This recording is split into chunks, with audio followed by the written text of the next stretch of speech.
Greetings and welcome to another Pokemon 2019 or Pokemon Journeys anime episode review. This time I'm talking about episode 37, so let's get to it. Episode 37 begins with Goh evolving his Exeggcute into Exeggutor. It turns out that Yamper found a leaf stone which it gives to Goh, who uses it on his Exeggcute, who just happened to pass by. Goh is happy with his new Exeggutor, and Ash says that he really wants to show Goh the Alolan Exeggutor because they are huge. And so, Ash and Goh decide to travel to the Alola Region. Upon arriving at the Alola Region, the first person they run into is Professor Kukui, who was waiting for them at the airport. I guess that Ash called him to let him know that he was traveling to Alola. Ash immediately greets Kukui, who welcomes Ash back to Alola. Goh awkwardly joins the conversation, saying that Ash ran off too quickly, which left Goh unable to introduce himself properly. Ash introduces Professor Kukui to Goh, and he asks about Professor Burnet, who is not present. Kukui says that she is waiting back home. Ash goes on to say that Professor Kukui and Burnet are his and Pikachu's Alola family. Professor Kukui greets Goh, and he is happy to see Raboot and Sobble since it is the first time he is seeing them in person. The episode then transitions to Kukui's house, where Ash runs up to the door to say he's home. Professor Burnet opens the door and she greets Ash alongside her son, Lei. Going into this episode, I wondered if we would get to see Professor Kukui and Professor Burnet's baby, and I am very happy that we can. Professor Burnet says that Ash is Lei's big brother. Ash is clearly moved by this, and he proceeds to greet Lei, who grabs one of Ash's fingers, and then he taps Ash in the face several times. This is a very touching and heartwarming scene. Also, the fact that Lei's outfit has a Pikachu on it is a nice touch. He's already taking after his big brother.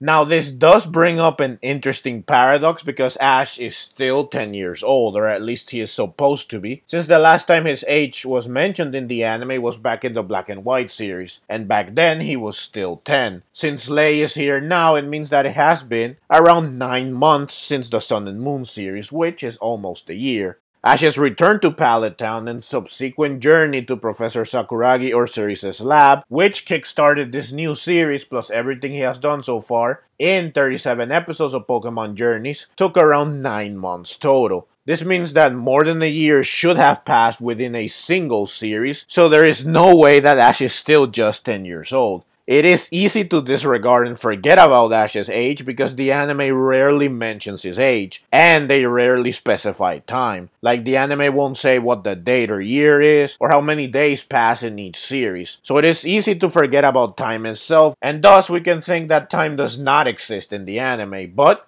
Lei demonstrates that time does flow in the Pokemon anime, so it is odd that Ash is still 10 years old. So Professor Burnet welcomes Goh, and so they'll enter the house. Rowlet, Lycanroc, Incineroar, and Melmetal immediately rush Ash and they embrace him. They are, of course, very happy to see him. Interestingly, this is the first time that Ash's Pokemon from the previous series appear physically in the current series since the end of the Sinnoh saga. Ash introduces Goh, Raboot, and Sobble to his Alola Pokemon, and they get serious for a second like, oh yeah? They then rush Goh and his Pokemon as well for another embrace. I love Raboot's face in this situation, like I'm so done with this. Ash and Pikachu join the group hug as well. Professor Burnet mentions that Ash's friends are waiting at the Pokemon school and that they have a welcome party ready. So Ash and Goh head to the Pokemon school.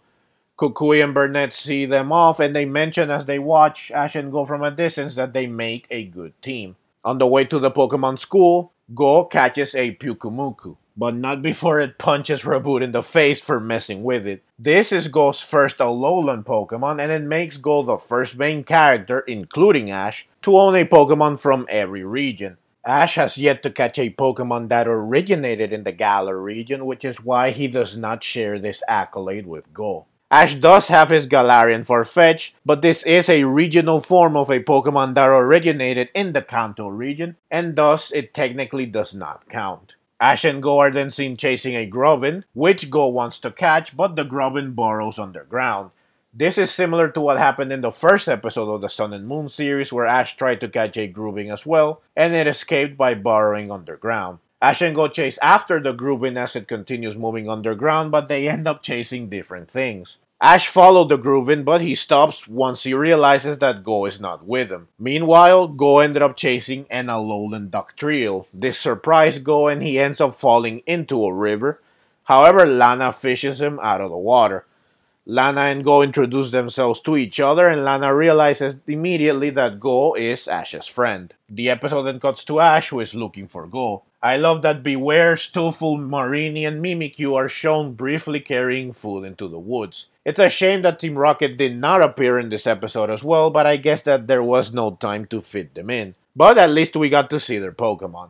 Rotom finds Ash and they greet each other. It's funny that Ash's Rotom phone displays the Pokédex entry for the Rotom Pokédex, saying that it's optimized to serve as a Pokédex, but it has no other features. This angers Rotom, who screams that the Rotom phone is rude and that the Rotom Pokédex has other features as well. Rotom tells Ash that his friends are waiting for him at the Pokemon school, but Ash says that Go is missing. Rotom tells him that Go is already at the school, and so Ash heads over there as well. At the Pokemon school, Go's Pokemon are surrounded by the Pokemon of Ash's friends who are clearly curious of their guests. Likewise, Go is surrounded by Malo, Lana, and Sophocles who bombard Go with questions. Kiawe then shows up all serious and he's like, "So you're Go." "Well, I am Kiawe, Ash's rival." He goes on to ask Go who's stronger, him or Ash. Kiawe assumes that Go battles because he is with Ash, but Go says that he only battles occasionally, which annoys Kiawe, who ends up challenging Go to a battle. The tension between them continues to rise, but Ash shows up just in time to ease the mood. The welcome party then begins and everyone sits down to eat and to talk. There is a shot of all the Pokemon as they eat, and it's nice to see Ash's current team together with his previous team.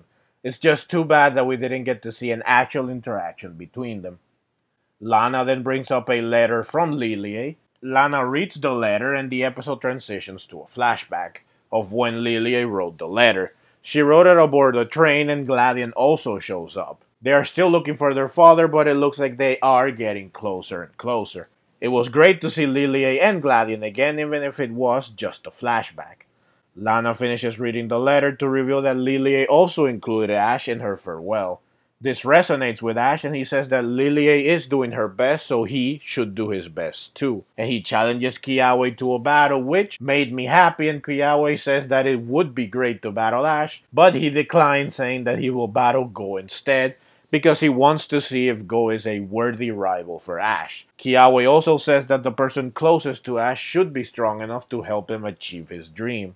Go accepts the challenge, saying that he can't back down after hearing all of that. Now, during this whole ordeal, I was just thinking that Kiawe is being quite a friend, making sure that Ash's new friend is good enough. Also, I just knew that Go would get wrecked. Now, the episode cuts to the battle, but the battle is already in progress, so I guess they could not fit in a whole battle. Turtonator uses Dragon Tail, which Raboot dodges, and he uses Double Kick, which hits Turtonator. Kiawe says that Go is not half bad, and he decides to use his C move. And he gives Go the option to run away. Go refuses to run, and Kiawe commends his bravery, saying that he expects no less from Ash's rival. Go screams out that he is not Ash's rival, and that he will not help Ash achieve his dream, because dreams are something that you achieve for yourself. He goes on to say that he is Ash's friend, however, so he will show Ash a battle that Go can be proud of, and he tells Kiawe to use his C move. Kiawe commends Go's courage again, and he nods to Marowak.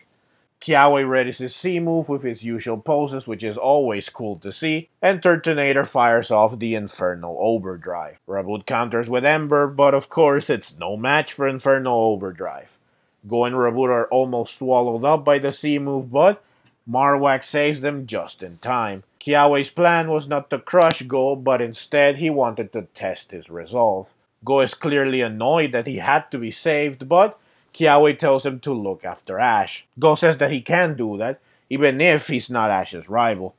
This whole Go being Ash's rival thing is interesting because Go is Ash's friend or traveling companion and not his rival. That much is clear. However, Ash does not have a rival yet in this new series, so I wonder if this is foreshadowing that Go will go on to be Ash's rival in this series, or one of them at least. Go has been battling more often recently, and in episode 36 he battled and won where Ash couldn't. Go ended up teaching Ash how he should battle going forward, so I wonder if their aim is to make Go Ash's rival in the future. Personally, I don't think that Go is rival material, especially not main rival material, since those tend to be strong enough to defeat Ash multiple times throughout the series. So, after the battle, Go and Kiawe end up as friends, and Kiawe asks Go what his dream is, which Go shares with everyone. The episode then cuts to Go battling and catching an Alolan Exeggutor. It's funny that the Rotom phone displays the Pokedex entry for Alolan Exeggutor, and the Rotom Pokedex is like, oh no, allow me to show them. Gotta keep the Rotom rivalry alive, I guess. The episode then cuts one last time to Sakuragi Orsery's Park, where Go puts his two Exeggutor together. He then tells Ash that they should return to Alola someday, and Ash agrees, saying that it is a promise. And I hope that it is a promise that they keep, because there is still a lot that should have happened. And that's the episode. Overall, it was a fun and enjoyable episode. I was a bit disappointed that there were certain things that I wanted to see that did not happen, but there is only so much they can fit in one episode, and since Ash and Goh will probably return to Alola, these things might still happen eventually, especially since they won't need to waste time with introductions. So I am really not that disappointed. It was still a great episode and I smiled the whole way through. But that's the video. As always, leave your own thoughts down in the comments below. I hope you enjoyed the video. If you did and would like to see more like it, then please consider subscribing to my channel. I love Pokemon and I love making videos on both the anime and the games. Also, please consider clicking the links on screen so that you can check out more videos like this right away. Thank you very much for watching, and let's meet again in the next video.